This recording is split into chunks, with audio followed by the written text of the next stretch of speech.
Kali ini, gua akan sharing ya, dari pengalaman gua, bagaimana caranya lu bisa jadi kaya sebelum umur 30. Kenapa gua bilang jadi kaya sebelum umur 30? Sedangkan banyak di luar sana bilang, "Sabar," ya kan.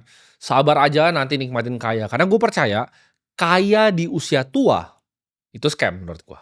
Ibarat manusia kan rata-rata hidupnya banyak yang 70 tahun ya, kalau kalian cari rata-rata mungkin cewek 74, 75, cowok tuh 72, 71 banyak yang udah meninggal. Kita tarik rata-rata, karena manusia itu nggak hidup banyak sampai 100 tahun gitu, kecuali ke depannya ada bioteknologi dan lain-lain. Tapi kalau yang gue lihat dari datanya dan gue lihat diri gue sendiri, ya mungkin di 70-an gitu. Nah dari 70 ini, ya 20 pertama itu dipakai untuk sekolah, ya kan, sekolah, SMA, kuliah ya. Habis itu 45 tahun tuh kerja. Pensiun 5 tahun terus mati. Jadi lu bebas ya, pas udah tua ya, baru bisa travel 5 tahun terus mati.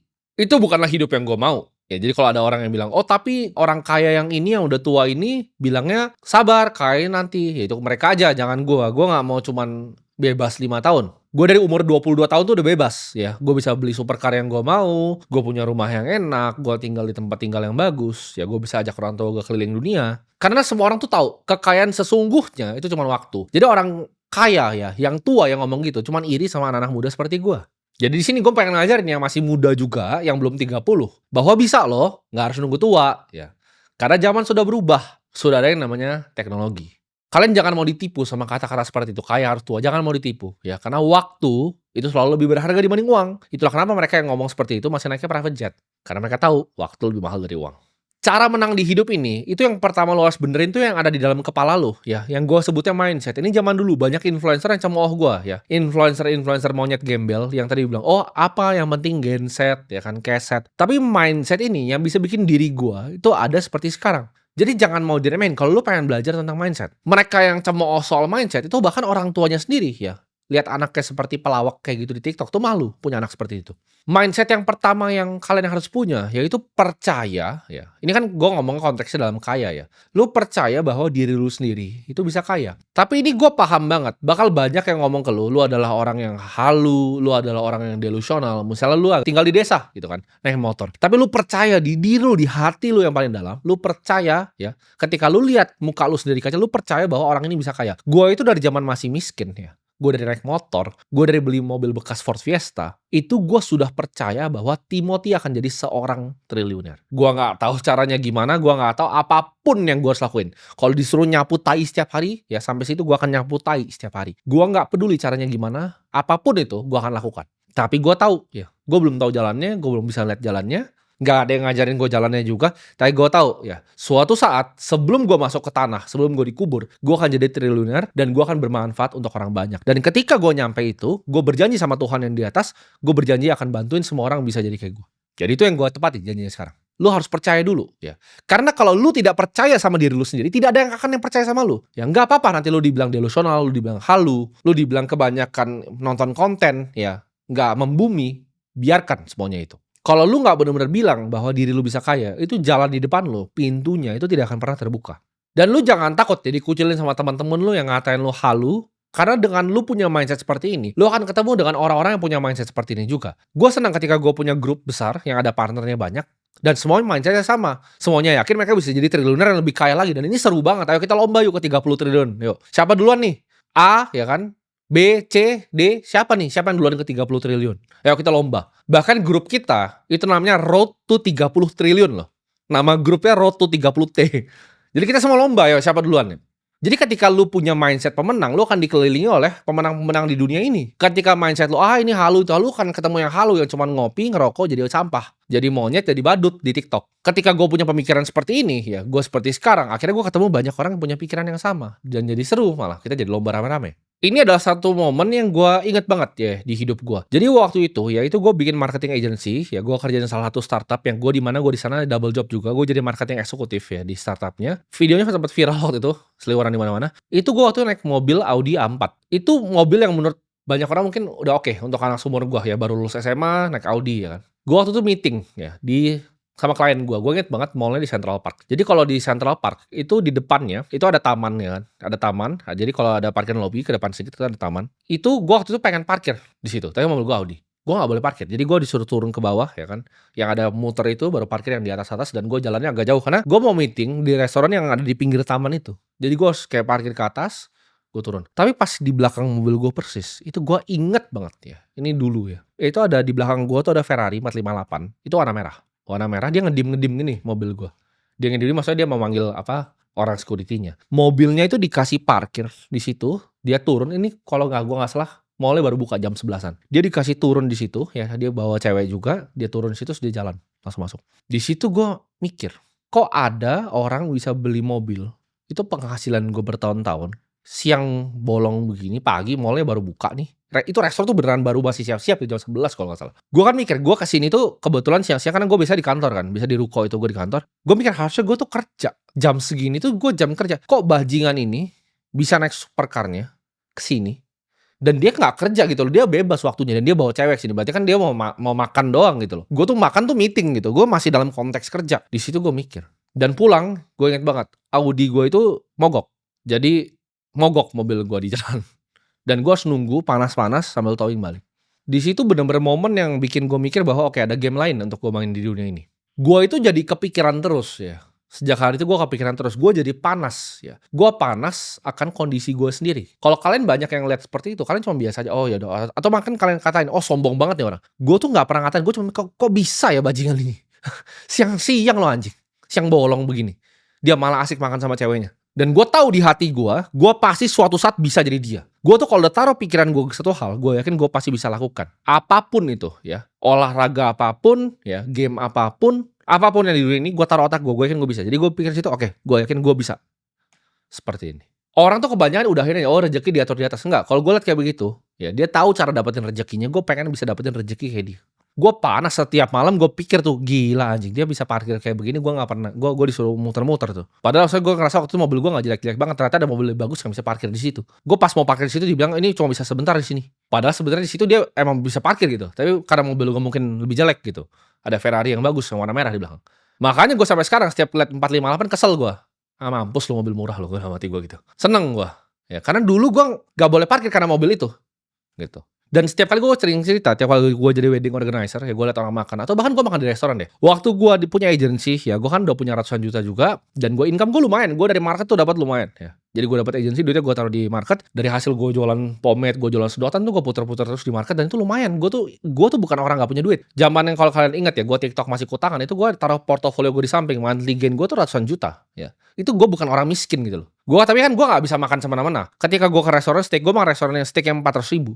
Itu ada orang pesen steak tuh 3,5 juta sebelah gue. Kan ada tiernya tuh kalau makan steak kan. Di restoran sama tuh ada yang 400.000, ya kan, yang misalnya yang US.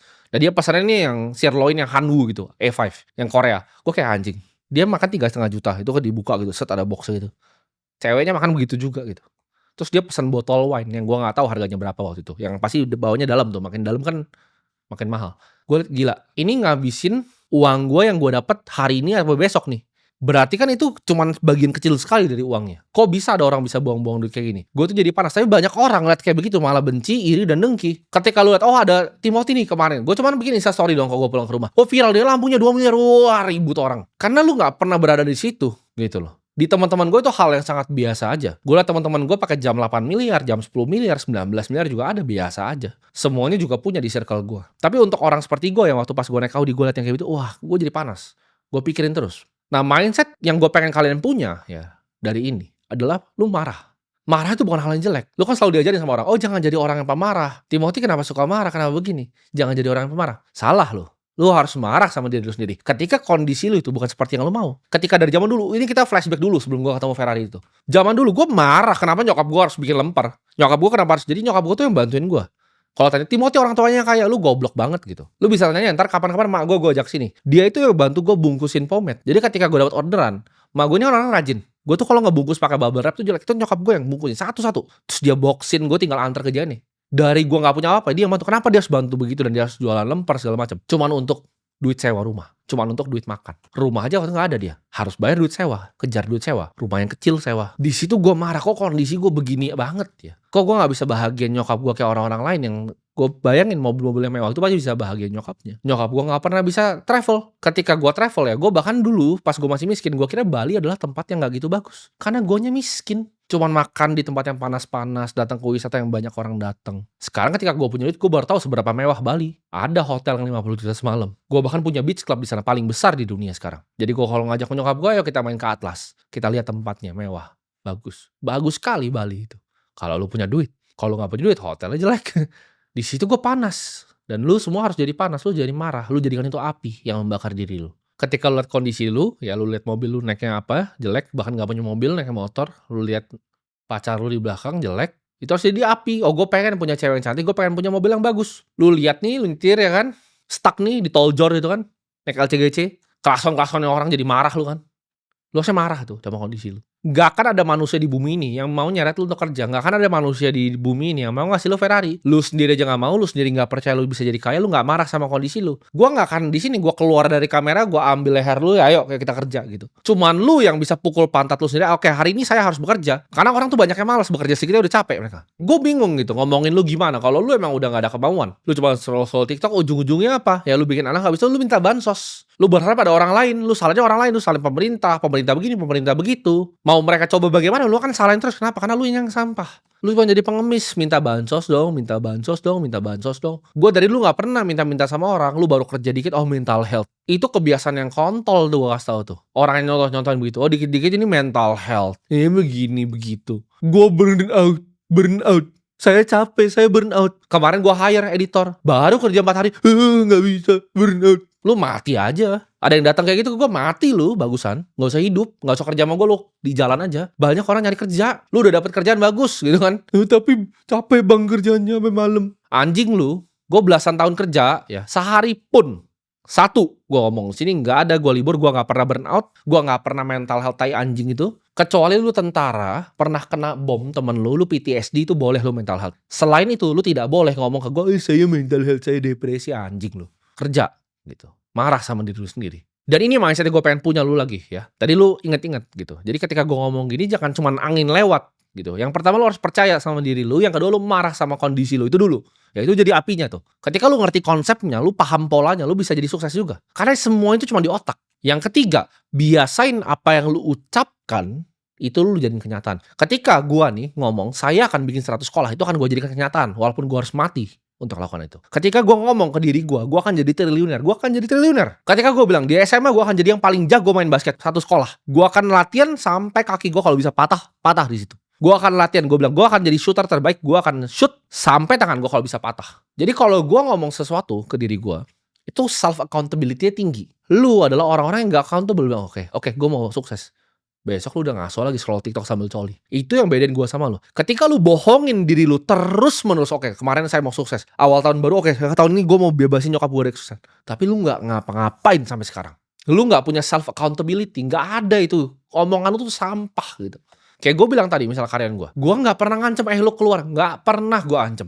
Orang ya di sekitar gue, itu mau semuanya, mau saudara gue, mau pacar gue, ya, mau karyawan gue, itu semuanya sama. Gue tuh ngomong gak banyak ke mereka. Tapi kalau gue ngomong, mereka tahu gue itu serius. Cewek nih misalnya, saya nggak gini, lu diem atau lu keluar? Simple gue. Ketika out, keluar dari hidup gue gak butuh. Cowok lain ngomong doang gitu. Oh lu jangan begini ya, gue gak mau lagi ya. Tapi dia ceweknya berantem lagi 2 jam sama dia. Kalau gue gak terima tai dari orang. Kalau lu gak mau, out. Sama karyawan gue. Lu gak suka kerja sini? Out lu anjing. Cari gaji yang sama kayak di sini. Ngemis sampah sana di luar. Dan lihat semua ya karyawan gue atau misalnya siapa yang pikir bahwa mereka tuh lebih hebat dari gue, keluar semua jadi sampah. Karena memang mentalitasnya orang-orang sampah, nggak kuat. Jadi gue tuh ngomong sedikit, tapi gue lakuin. Kalau gue bilang gue mau jadi orang kaya, kalau gue bilang gue mau bikin 100 sekolah, itu kan gue lakukan. Dan lu kalau terbiasa tidak begitu, habis lu nanti. Jadi 3 ya mindset lu harus punya. Ini core nih pemikiran utamanya. 1 ya, lu harus selalu ingat bahwa lu harus percaya sama diri lu. Kalau lu nggak percaya, nggak akan ada yang percaya. Kedua, lu harus marah. Karena kemarahan itu adalah api yang luar biasa. Lu dikecewakan sama orang, marah. Kenapa lu dikecewakan sama orang? Lu ditolak sama cewek, marah sama diri lu sendiri. Kenapa lu jadi cowok yang bisa ditolak sama cewek? Jangan lu marah sama ceweknya kok dia tolak gua. Lu gembel bos. Lu coba balik lagi naik Ferrari. Dia paling langsung buka celana itu. Jadi lu gak bisa gitu. Lu gak bisa marahin orang lain, lu salahin sama sekeliling lu gitu. Lu gak bisa salahin pemerintah karena gak kasih lu bansos. Lu kerja.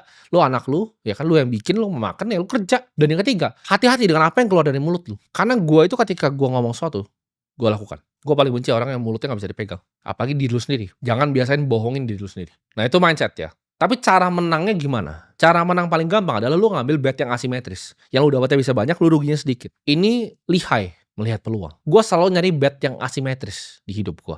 Ketika gue bikin marketing agency, jangan sekarang gue ngomong bikin agency, sekarang anak-anak muda sekarang sok-sok mau ikut jadi gue. Oh gue bikin agency, agency itu bisnis mati. Kenapa? Karena AI akan gantiin lu semua ya. Jadi kalau ada anak muda, oh gue agency, tai anjing lu. Itu zaman-zaman bola mata di Facebook Ads masih murah. Sekarang lu mau beli bola mata di Instagram Ads, lu mampus lu. Lu pasti nggak bisa. Karena ini bet yang pas pada waktu itu. Kalau gua, zaman sekarang gua bikin marketing agency, pasti nggak bisa. Lu jadi harus cari peluang. Highlight peluang. Industri mana yang kira-kira gue bisa masuk yang betnya asimetris. Gue kasih contoh. Lu semua udah tahu, oke, artificial intelligence ini bakal gede. Lu nggak cukup pinter untuk coding gitu. Tapi apa nih yang lu bisa kerjain di industrinya? Gue kasih contoh nih. Buat semua yang mau dengerin, gue kasih contoh. Banyak perusahaan yang pengen implementasi AI. Contohnya, gimana caranya pindahin customer service jadi AI? Mereka mau integrasi perusahaannya ke AI. Nah ini bisa ada agency, bisa ada perantarnya. Bisa ada lu di tengah ini. Lu ketemuin antara customer dan solusinya apa. Dan lu jadi yang terbaik di sini, lu pasti jadi orang kaya. Jadi cari bet yang asimetris. Oh tapi gue nggak ngerti, lu udah orang miskin. Orang miskin tuh tidak berhak untuk skeptis. Karena kalau lu nggak berusaha, ngapain? Duit lu tuh udah nggak punya. Lu nggak ada ruginya, bet lu asimetris. Lu cuma punya satu ke nol ya udah hilang. Tapi satu dengan lu berusaha tadi bisa ke 100. Ketika lu udah ketemu apapun, ya lu fokusin semua energi dan waktu lu di satu bidang itu. Fokus. Lihat peluangnya. Lihat jalannya. Dan lo harus bunuh ya rasa nyaman lu. Nggak ada santai-santai lagi. Seumur hidup lu, tiap lu bangun, lu berperang. Gue bangun semangat gue. Gue mau ngapain nih hari ini. Jadi jangan ketawa ya soal mindset. Karena semua yang gue punya sekarang itu karena yang pikiran gue. Karena lo bisa lihat, gue itu bukan tipe yang dendam sama orang terus habis itu ngerasa, oh sekarang gue udah di atas dia. Enggak. Balas dendam terbaik gue adalah jadi orang yang luar biasa sukses. Lu bayangin nggak? Orang yang ngata-ngatain gue dari dulu, sekarang mau kerja sama-sama gue ludahin mukanya. Hal paling menyedihkan dari orang yang disasosiasi dirinya sama gue dengan ngatain gue dan lain-lain adalah suatu saat gue lebih sukses lagi dan pasti lebih sukses lagi dari sekarang. Lu jadi sampah, lu gue tinggalin, jadi nothing. Lu cuma akan jadi sampah seperti serpihan sampah. Ini berlaku di semuanya di hidup gue. Karena hidup lu harus ingat, cuman lu yang bisa kontrol. Dan gue bilang tadi, balas dendam terbaik itu bukan lu sikat orangnya. Gue mau sikat orangnya sekarang gue bisa gue sikat. Tapi gue pilih untuk enggak. Kenapa? Gue cukup tenggelamin mereka dengan sukses gue lebih besar. Oh gue punya partner yang dulu anjing, gue gak perlu balas dia. Mau balas mah gue bisa balas. Tapi apa yang gue lakuin? Gue diam dan gue jadi 1000 kali lebih sukses. Itu yang akan bunuh orang lain secara perlahan. Dan semuanya akan ketinggalan di bawah kayak sampah jadi. Dan hal yang mereka nyesel adalah gak bisa berasosiasi lagi sama gue. Jadi semoga semua yang nonton ini ya, lu semua bisa sukses sebelum umur 30. Karena ingat, sukses muda itu lebih penting dibanding sukses tua. Ngapain sukses udah tua? Udah jenggotan lu, udah jadi kakek-kakek. Mau naik private jet aja udah pakai tongkat. Jangan mau ditipu sama orang-orang seperti itu. Karena mereka cuma iri. Gua tahu dari dalam hatinya mereka semua cuma iri sama gua. Jadi cari cara yang paling cepat, cari bet yang asimetris, cari industri terdepan. Lu cari celahnya kita deh. Itu gua kasih contoh satu. Lu bisa cari ada banyak, puluhan lain. Kesempatan selalu banyak. Bus tuh selalu ada. Lu tinggal mau ambil kesempatannya, langsung hantam ke dalam, investasilah di edukasi diri lu sendiri. Dan semoga yang nonton ini semua bisa sukses sebelum umur 30.